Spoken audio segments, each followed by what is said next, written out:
এল সালভাদোরে প্রতি বছরের মতো এবছরও হয়ে গেল ঐতিহ্যবাহী ফায়ারবল প্রতিযোগিতা, যেখানে রাস্তায় কালো পোশাক ও মুখোশ পরে একে অপরকে ছোড়ে আগুনের গোলা।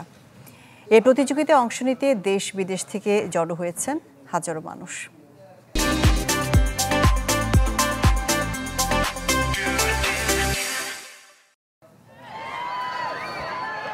কেউ কারো শত্রু নয়, তবুও একে অন্যের দিকে ছুটছেন আগুনের বল।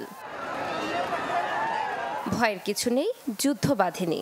লাতিন আমেরিকার দেশ এল সালভাদোরে এটি একটি শতবর্ষী প্রতিযোগিতা। এবার গুনে গুনে এটি পার করল 102 বছর।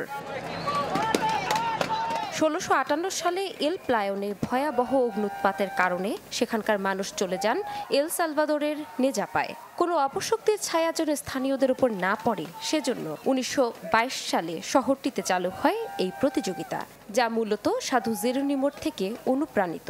পৌরাণিক কাহিনীতে বলা হয়েছে, শহরকে অপশক্তির হাত থেকে বাঁচাতে আগুনের গোলা ছোড়েন তিনি। এটি আমাদের ইতিহাস, ঐতিহ্যের অংশ। আমরা আমাদের অন্তরে এটি ধারণ করি। এই প্রতিযোগিতা হবে না এমনটা আমরা কল্পনাতেও ভাবতে পারি না। আমি আয়ারল্যান্ড থেকে এসেছি। এটা খুবই মজার একটি অভিজ্ঞতা, তবে এভাবে আগুনের গোলা ছোড়া বিপজ্জনক বটে। এখানে অস্বাভাবিক শোরগোল আর হইহুল্লোড় হচ্ছে। 3 সপ্তাহ ধরে আমি এল সালভাদোরে আছি, এমন মজার কিছু দেখতে পারবো আশাই করিনি।